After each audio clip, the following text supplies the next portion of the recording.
कहाँ जा रहे हो तुम? ग्राम देवता की पूजा और उत्सव का पर्व है शब्बी, उसका प्रबंध भी तो मुझे ही करना है। विराट नरभक्षी यति का शिकार करने गया है। तुम उत्सव का प्रबंध बाद में कर लेना, पहले जाकर विराट को देखो। ओहो, विराट कोई गीदड़ नहीं है शब्बी, विराट हमारे कबीले का असली शेर है, और यदि नरभक्षी यति ने उस पर हमला किया तो विराट उससे भी निपट लेगा।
विराट ने अकेले ही नरभक्षी यति को मार गिराया। कितना बलवान है हमारा विराट। मैंने जो कहा था वही हुआ ना। विराट ने इस पूरे क्षेत्र को निर्भय कर दिया है। आज के उत्सव में ये उल्लास और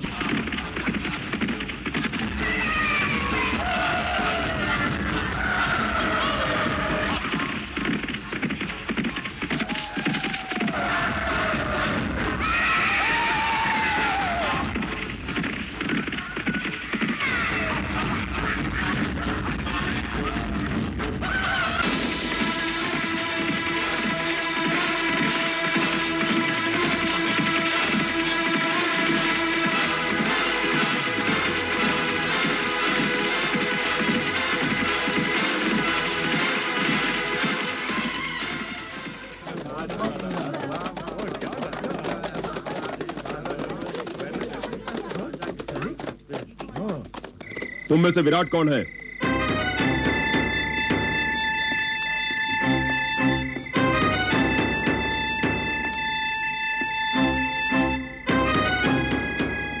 मैं हूं विराट। सेनापति काल भैरव ने तुम्हें बुलाया है। विराट, लगता है तुम्हारी वीरता की खबर सेनापति को मिल चुकी है। उसने जरूर तुम्हें नरभक्षी यति को मारने का पुरस्कार देने के लिए बुलाया है। अभी बुलाने का क्या मतलब? पुरस्कार इतनी रात गए नहीं दिए जाते पुजारी जी। अवश्य कोई और बात होगी। सैनिकों, जाकर अपने सेनापति काल भैरव से कह दो कि आज नहीं किंतु शीघ्र ही मैं उनकी सेवा में उपस्थित हो जाऊंगा। काल भैरव तुम्हें ऐसी सजा देगा जिसे जिंदगी भर तू नहीं भूल पाएगा। मुझे क्षमा कर दीजिए। तुझे क्षमा कर दूं? तुझे क्षमा कर दूं? हमारे गुप्तचर के रूप में राजगुरु और उसकी बेटी मीनाक्षी पर तुझे नजर रखनी थी और वो तुम्हारी आंखों में धूल झोंक कर गायब हो गए और हमने तुझे क्षमा कर दिया। लेकिन इस बार भी क्षमा कर दीजिए। इस बार काल भैरव तुम्हें क्षमा नहीं करेगा, क्योंकि नरभक्षी यति की खबर हम तक ना पहुंचाकर तुमने ऐसा अपराध किया है जिसके लिए काल भैरव तुम्हें कभी क्षमा नहीं कर सकता है। यदि नरभक्षी यति को मैं मारता हूं तो दक्षिण क्षेत्र की जनता का दिल जीत लेता। इस क्षेत्र में काल भैरव से बड़ा वीर काल भैरव नहीं पनपने देगा। विराट के पिता वीर बाहु ने भी यही गलती की थी और हमने उसे हमेशा हमेशा के लिए अपने रास्ते से हटा दिया था। काल भैरव तुम्हें क्षमा नहीं करेगा। तुम्हें सजा अवश्य मिलेगी और साथ ही साथ उस नरभक्षी यति के उस शिकारी को भी सजा मिलेगी।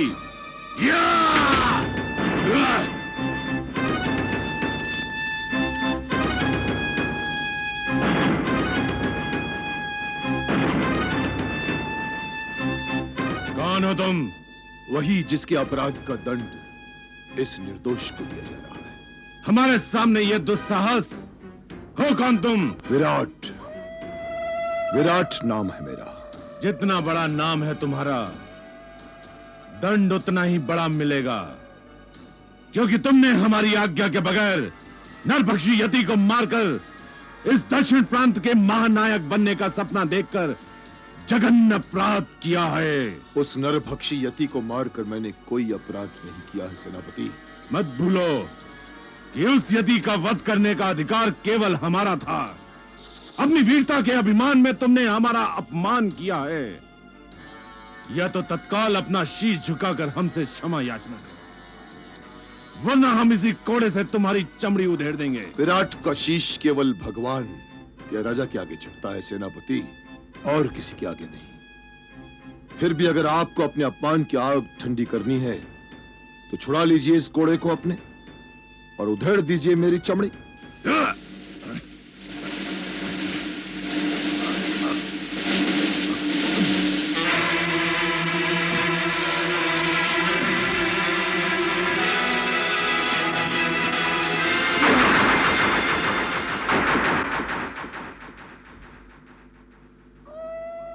धन्य हो विराट, तुम धन्य हो।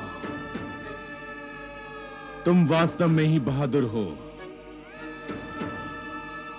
तुम्हारे बल को मैं साक्षात देख चुका हूं। एक वीर को दूसरे वीर का सम्मान करना चाहिए। क्या तुम्हारा पूरा परिचय जान सकता हूं? मेरा परिचय सिर्फ इतना है कि मैं स्वर्गीय वीर बाहु का पुत्र हूं। ओह, तुम वीर बाहु के पुत्र हो? इससे पहले कभी नहीं देखा था, इसलिए पहचान नहीं सका। तुम्हारे भाई सुनायक को अच्छी तरह से पहचानता हूं। मुझे विश्वास है कि तुम अपने पिता की तरह वीरता और यश की पताका फहराओगे। विराट, आज से मैं तुम्हें अपना मित्र और भाई स्वीकार करता हूं।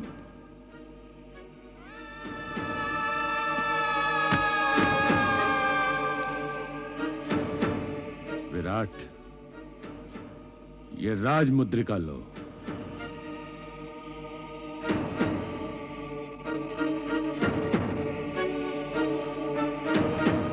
ये राजमुद्रिका क्यों दे रहे हैं सेनापति? ये राजमुद्रिका हमारी और तुम्हारी मित्रता का प्रतीक है। विराट, महाराज से मैं तुम्हारी वीरता की चर्चा भी करूंगा और तुम्हें पुरस्कार भी दिलाऊंगा। मैं तुम्हें राजधानी आने का निमंत्रण देता हूं। राजमुद्रिका के लिए मैं आपका आभारी हूं सेनापति। राजधानी आकर मैं आपसे अवश्य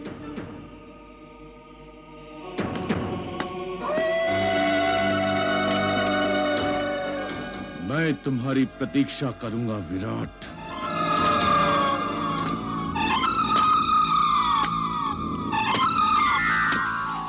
आपकी ये कूटनीति समझ में नहीं आई सेनापति जी।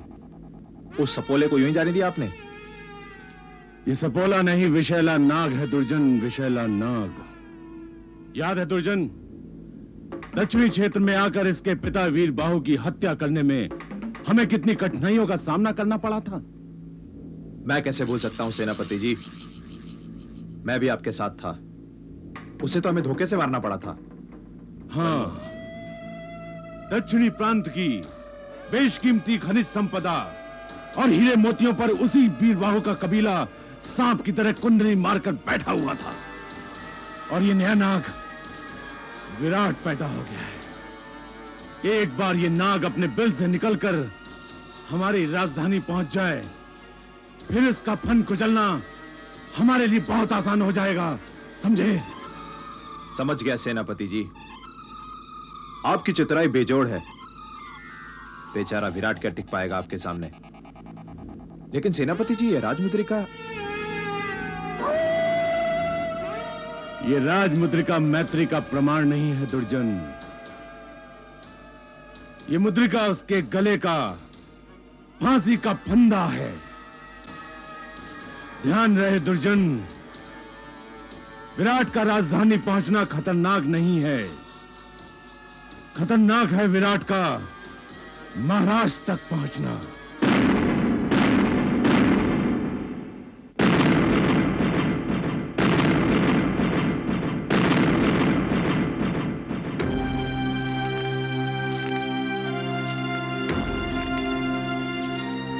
महाराज, मैं देख रही हूं कि आप कुछ दिनों से अशांत रहते हैं।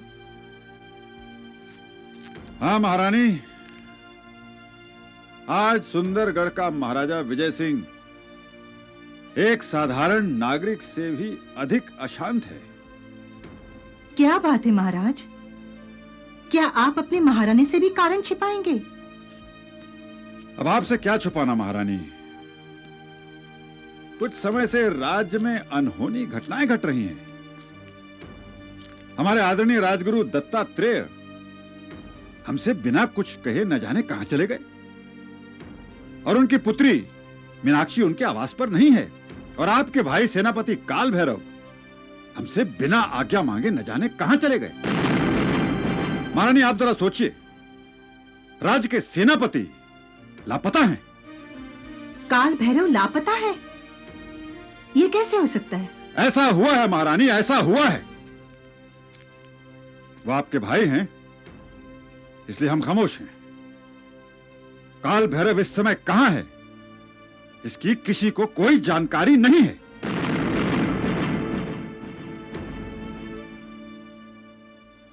महाराज की जय हो। महाराज, महामंत्री जी आपके दर्शन करना चाहते हैं। उन्हें आदर सहित यहां ले आओ। जो आज्ञा महाराज।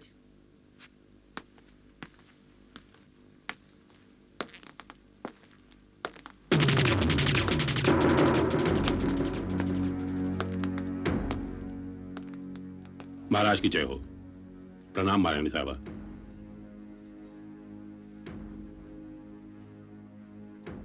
कहिए महामंत्री जी, कैसे आना हुआ?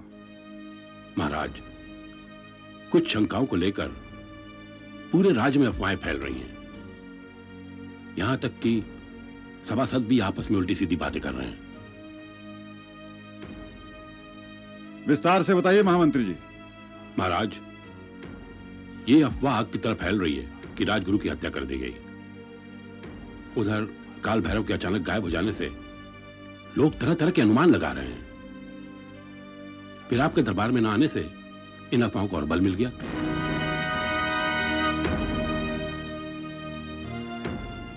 सभासद आपस में पूछ रहे हैं कहीं युद्ध तो नहीं होने वाला। इन्हीं प्रश्नों में तो हम भी उलझे हुए हैं महामंत्री जी। समझ में नहीं आता कि काल भैरव और राजगुरु हमें इस तरह छोड़कर कहां चले गए और क्यों चले गए। महाराज, अगर आपकी आज्ञा हो तो उनकी खोज में हर कार्य भिजवा दिए जाएं।